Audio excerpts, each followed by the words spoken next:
खालिस्तान एक separatist movement जिसने फिर से सर उठा लिया है। हाल ही में यूएस, यूके और ऑस्ट्रेलिया में इंडियन एम्बेसीज पे किए गए हमले हो या फिर एक एक करके खालिस्तान सपोर्टर्स द्वारा किए जा रहे कांड, इंडिया और स्पेशली पंजाब में लॉ एंड ऑर्डर को लेकर एक बड़ी चुनौती खड़ी हो चुकी है। खालिस्तान के नाम पर देश और विदेश में डिस्टर्बेंस फैलाने वालों में एक नई कड़ी जुड़ चुकी है, अमृतपाल और उसके साथी। पिछले हफ्ते इंडियन पुलिस फोर्सेस ने खालिस्तान सपोर्टर्स के खिलाफ एक बड़ा ऑपरेशन चलाया जिसमें 100 से ज्यादा खालिस्तानी समर्थकों को अरेस्ट किया गया और भारी मात्रा में गोला बारूद भी सीज हुआ। फिलहाल पंजाब में उत्पात फैलाने की प्लानिंग का मास्टरमाइंड अमृतपाल सिंह फरार चल रहा है। कभी एसयूवी तो कभी मोटर बाइक पर उसके भागने की खबरें सामने आ रही हैं। अमृतपाल सिंह कुछ साल पहले तक दुबई में एक कॉमन यंगस्टर की तरह रहता था, लेकिन पिछले साल भारत वापस आने के बाद उसने खुद को उसी खालिस्तान मूवमेंट का लीडर बनाने की कोशिश करी, जिसकी वजह से 1980 के दशक में देश ने दंगे और पंजाब में खून खराबा देखा था। खालिस्तान सपोर्टर्स का एजेंडा मेनली देश के एक हिस्से को अलग करके एक अलग देश बनाने का है। वैसे तो खालिस्तान मूवमेंट की शुरुआत 1970 में हो गई थी, जब अकाली दल के सत्ता के बाहर जाने के बाद आनंदपुर रेजोल्यूशन लाया गया था, जहां पर अपार्ट फ्रॉम कल्चरल रिफॉर्म्स पहली बार एक ऑटोनोमस स्टेट की मांग रखी गई थी। इसकी नींव ब्रिटिश शासन में ही पड़ चुकी थी, जब ब्रिटिश सरकार ने जानबूझकर हिंदू और सिखों में फूट डालने के लिए जॉब और वर्क में अलग अलग कैटेगरीज को प्रेफरेंस देना शुरू किया था। उस दौर में सिख समाज में अलग अलग मूवमेंट्स की शुरुआत हुई। अकाली मूवमेंट, सिंह सभा मूवमेंट जैसी चीजों से शुरू होकर ये आगे चलकर एक अलग सूबे की मांग में बदल गई। बंटवारे के समय जब पाकिस्तान की मांग उठी थी, उस समय कुछ नेताओं ने सिखों के लिए एक अलग प्रोविंस की डिमांड कर दी थी। नाम रखा गया था सिखिस्तान। लेकिन क्योंकि उस दौर में मुसलमानों के लिए अलग देश की मांग के सेंटर में कांग्रेस, ब्रिटिश सरकार और मुस्लिम लीग थे, तो सिखों को पाकिस्तान छोड़कर हिंदुस्तान आना ही एक बेहतर विकल्प लगा। आजादी के समय सिख धर्म के कुछ इंपॉर्टेंट प्लेसेस जैसे कि श्री ननकाना साहिब, श्री करतारपुर साहिब, श्री पंजा साहिब, श्री डेरा साहिब, ये पाकिस्तान में चले गए। आजादी के बाद मास्टर ताराचंद की लीडरशिप में पंजाबियों के लिए अलग स्टेट की मांग और ज्यादा तेज हो गई। 1966 में पंजाब का पार्टीशन हुआ, जिसमें हरियाणा एक नया राज्य बना और पंजाब के कुछ पहाड़ी क्षेत्रों को हिमाचल प्रदेश के साथ मिला दिया गया और आज का पंजाब स्टेट बना, जिसकी ऑफिशियल लैंग्वेज पंजाबी गुरमुखी है।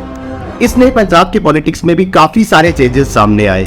अकाली दल के पहले सीएम गुरनाम सिंह की सरकार में फूट पड़ने के बाद कांग्रेस की सपोर्ट से लक्ष्मण सिंह गिल पंजाब के मुख्यमंत्री बने, मगर उनकी सरकार कुछ ही दिनों में गिर गई। फिर दोबारा गुरनाम सिंह और उसके बाद प्रकाश सिंह बादल की सरकार बनी। इस सरकार के जाते ही कांग्रेस के ज्ञानी जैल सिंह की सरकार पंजाब में बनी और इस दौरान अकाली दल ने अपनी एक्टिविटीज को तेज कर दिया। अकाली दल ने आनंदपुर साहिब रेजोल्यूशन लाया, जिसमें भारत सरकार से कुछ मांगे रखी गई थी। पंजाब को ऑटोनॉमस स्टेट बनाना, चंडीगढ़ को पंजाब में शामिल करना, पंजाब से अलग कुछ हिस्से जैसे कि डलहौजी, ऊना, सिरसा, गंगानगर की कुछ तहसीलों को पंजाब में शामिल करना, रावी ब्यास नदी के पानी को रिजॉल्व करना आदि। इस रेजोल्यूशन के बाद पंजाब में रिलीजियस और सोशल टेंशन बढ़ने लगी। इस रेजोल्यूशन के बाद पंजाब में पॉलिटिकल और रिलीजियस माहौल गर्म होने लगा और धार्मिक रूप से कट्टर नेताओं का कद बड़ा होने लगा।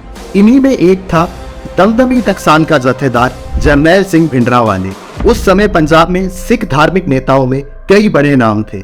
हरचंद सिंह लौंगेवाल, दमदमा साहिब के जत्थेदार और शिरोमणि अकाली दल के प्रमुख, गुरचरण सिंह तोहरा शिरोमणि गुरुद्वारा प्रबंधक कमेटी के प्रमुख, और इनके साथ ही भिंडरावाले का कद भी देखते देखते बढ़ता जा रहा था। भिंडरावाले अपने पब्लिक एड्रेसेस में युवाओं को नशा छोड़ने, धर्म के प्रति जागरूक होने के मैसेज तो दिया ही करता था, साथ ही साथ अब वो पॉलिटिकल रिएक्शंस भी देने लगा था। पंजाब का माहौल टेंस होता जा रहा था। लक्ष्मण सिंह गिल की सरकार में मंत्री रहे जगजीत सिंह चौहान ने 1969 में भारत छोड़ दिया और यूके को बेस बनाकर वो खालिस्तानी एक्टिविटीज के लिए फंड जमा करने लगा। उसे पाकिस्तानी आर्मी डिक्टेटर याहिया खान ने पाकिस्तान के पंजाब में टेक्निकल सपोर्ट भी दिया था। विदेश में बैठा जगजीत सिंह चौहान आईएसआई की मदद से खालिस्तान के नाम पर एक फुल फ्लेजेड ऑपरेशन चला रहा था। इस समय तक पंजाब में कट्टरता अपने चरम पर पहुंचने लगी थी। फिर आया 13 अप्रैल 1978 बैसाखी का वो दिन, जब निरंकारी मिशन के लोगों भिंडरावाले की दमदमी टकसाल और फौजा सिंह के नेतृत्व में अखंड कीर्तनी जत्था के सिखों के बीच में लड़ाई हुई। इसमें कुल 16 लोगों की मौत हो गई। फौजा सिंह और 12 सिखों की अंतिम यात्रा के दौरान पहली बार भिंडरावाले का नाम उभर कर सामने आया था। केपीएस गिल ने लिखा था कि इस हमले के दौरान निरंकारी मिशन के प्रमुख गुरबचन सिंह की हत्या का भी प्रयास हुआ था।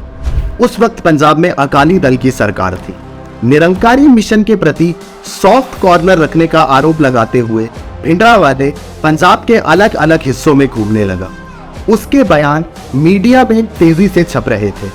कुछ पॉलिटिकल एनालिस्ट बताते हैं कि भिंडरावाले के बढ़ते कद के पीछे कांग्रेस का भी हाथ था, चाहे ज्ञानी जैल सिंह हो, चाहे संजय गांधी हो या खुद इंदिरा गांधी हो। पंजाब में अकाली दल की सरकार के खिलाफ भिंडरावाले को खड़ा करने के लिए कांग्रेस पर उसे खुली छूट देने के आरोप लगते रहे हैं। भिंडरावाले पूरे पंजाब में अपने हथियारबंद साथियों के साथ घूमता था, जगह जगह उसके कार्यक्रम होते थे और अब जरनैल सिंह भिंडरावाले एक धर्म प्रचारक के साथ साथ सोशल एक्टिविस्ट और राजनेता बन चुका था। इस समय पंजाब की राजनीति में कुछ और घटनाएं हुई।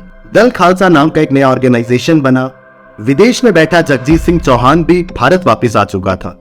17 फरवरी 1980 को इंदिरा गांधी ने 9 राज्य की सरकारों को बर्खास्त करके वहां पर प्रेसिडेंट्स रूल लगा दिया था।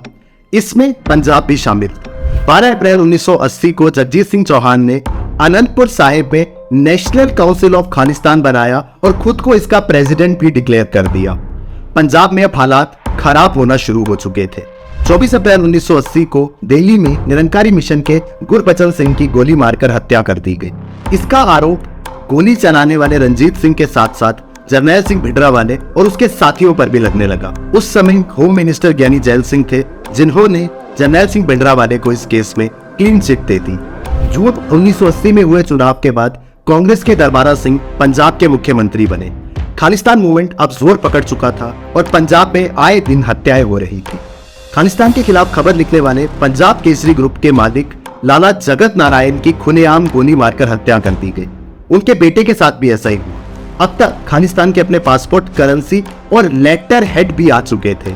अप्रैल 1981 में इंडिया लौटे एक US based travel agent Ganga Singh Dhillon ने एक प्रेस कॉन्फ्रेंस के माध्यम से ये सब चीजें मीडिया के सामने रखी।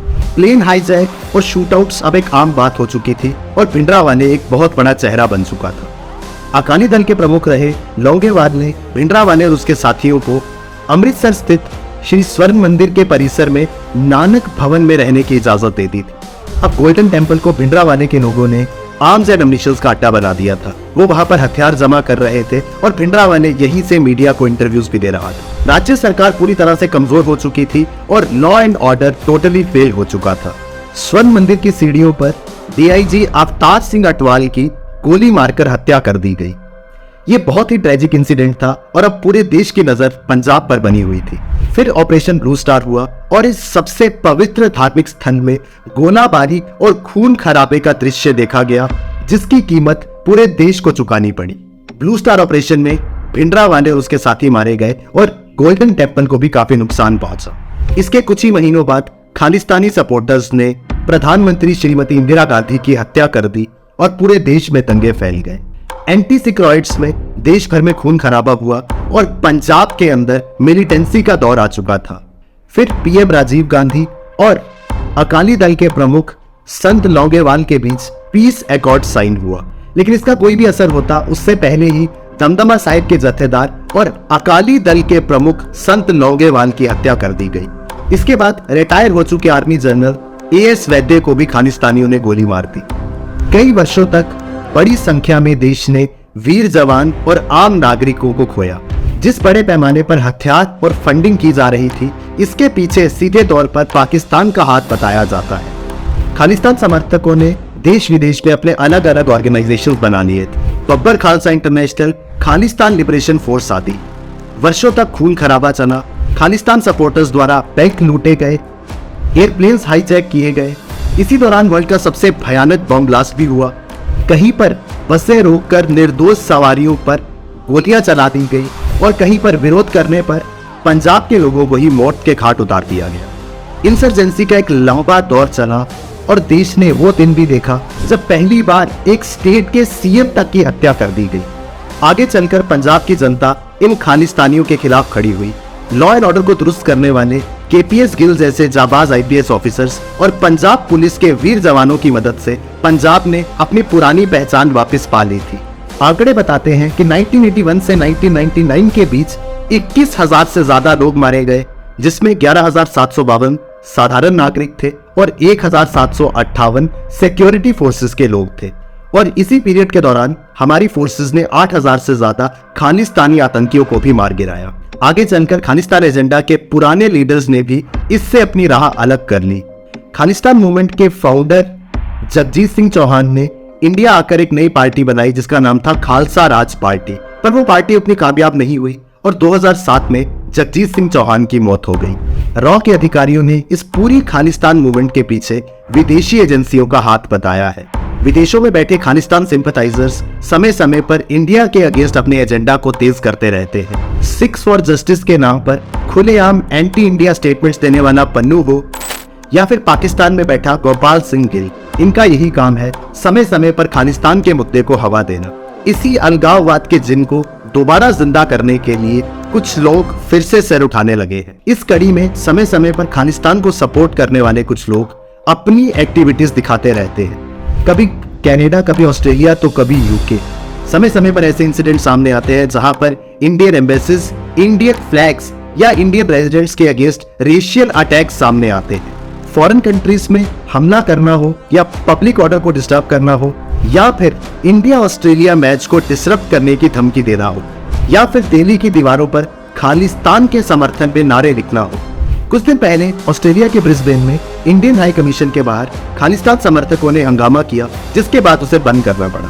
पहले खालिस्तान मूवमेंट के लीडर रहे कुछ लोग आजकल हो रही एक्टिविटीज के पीछे आईएसआई का हाथ बताते। 2020 में हुए फार्मर्स प्रोटेस्ट के दौरान भी खालिस्तान मूवमेंट का नाम सामने आया था, जो काफी ज्यादा शॉकिंग था।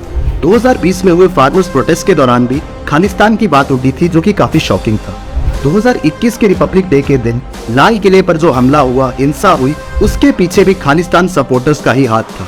इंडिया वापस आने के बाद अमृतपाल सिंह और उसके साथी खालिस्तान मूवमेंट के लीडर रहे जर्नैल सिंह भिंडरावाले की आइडियोलॉजी को हवा देने लगे। अमृतपाल सिंह ने खुद को भिंडरावाले की तरह पोर्ट्रे करना शुरू किया। पब्लिक में हथियारबंद साथियों के साथ घूमना, खुलेआम खालिस्तान की मांग करना या फिर अपने साथी को छुड़ाने के लिए पुलिस स्टेशन पर हमला करना, ये सब चीजें लॉ एंड ऑर्डर के लिए एक बड़ा चैलेंज है।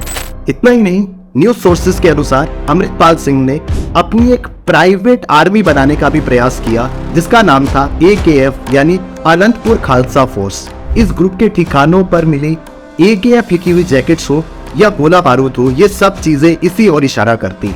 एक डेमोक्रेटिक नेशन में इस तरीके की एक्टिविटीज करना एक बहुत बड़ा सिक्योरिटी कंसर्न, इसीलिए सिक्योरिटी फोर्सेस ने इस पूरे के पूरे गैंग के खिलाफ एक्शन लेना शुरू कर दिया। फिलहाल अमृतपाल सिंह फरार है, देखते हैं आगे इसका क्या परिणाम होता है। मीनवाइल आप इस पर क्या सोचते हैं? अपनी राय हमें कमेंट सेक्शन में जरूर बताएं और डिटेल में ऐसे ही इंफॉर्मेटिव वीडियोस के लिए सब्सक्राइब करें आउट ऑफ सिलेबस।